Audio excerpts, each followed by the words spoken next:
Okay, wrap up for week 2 discussion board. Let me have my notes here. Okay, so with the scapular retraction, scapular winging, this is going to be a super common dysfunction that you're going to see in your athletes. Posterior shoulder, upper back, I feel like is neglected in a lot of lifting programs. So a lot of times with these athletes, you're going to have difficulty getting them into retraction and especially depression of the scapula. The lower trap is a hard muscle to get activated. Somebody added in Superman's, which is a great exercise to get the lower trap. So when we're thinking of this scapular dysfunction, we not only have to get the adduction of the scapula, but we also have to get that upward rotation, especially if we're trying to get them into in-range external rotation or even in-range flexion. It's got to go into a little bit of upward rotation.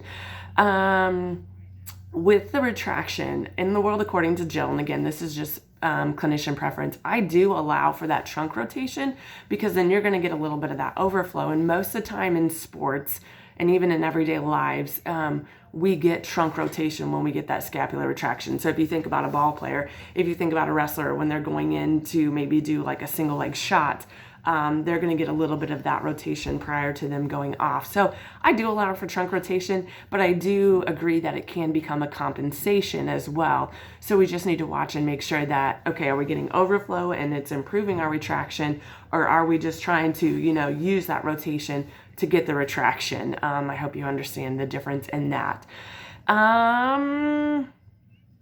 So yeah, a lot of times they're going to cheat for these athletes. They're going to go up into this motion, or like when you see them go back into, you're going to get them here instead of when we want to get them here and get that retraction there. So those are two ways they're going to cheat. But I see the elevation a lot because they're going to be upper trap dominant. So we just want to make sure that we're cueing them. One cue I like to give the patients is to stick your shoulder blades in your opposite back pockets. So that's going to give you that retraction. And then also the depression and adduction going into the opposite back pocket. When you're doing your exercises, watch for positions of impingement.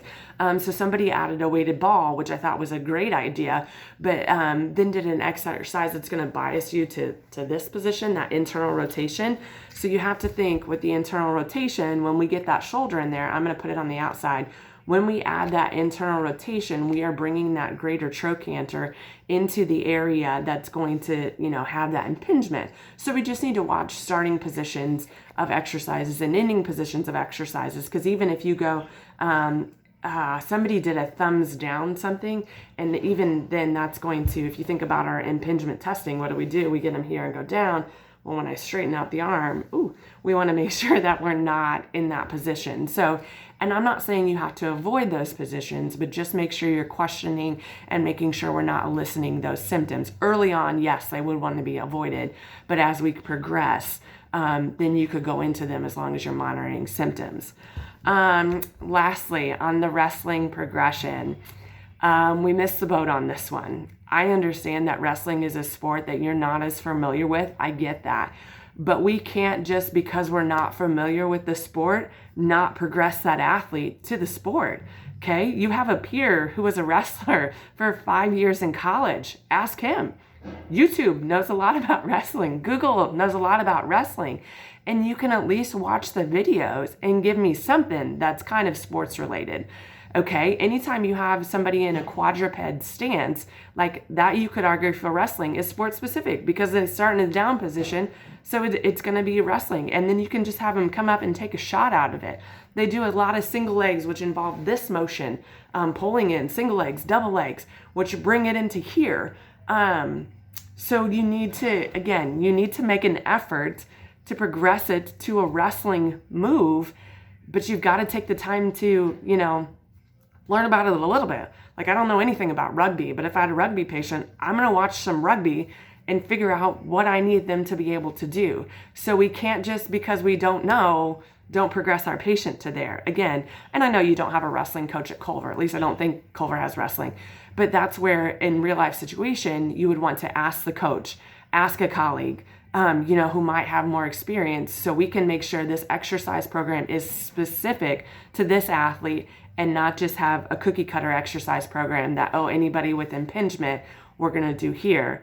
Now, are we going to have similar exercises for all our impingement patients? Yes. But as it progresses, we've got to make sure that it's wrestling specific and functional for that person. Okay.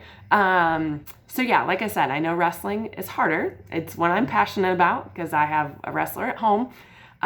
So just make sure that we're addressing our patient as well as we can. But again, your strengthening exercises were pretty good. That's just some feedback I had. Thanks, guys.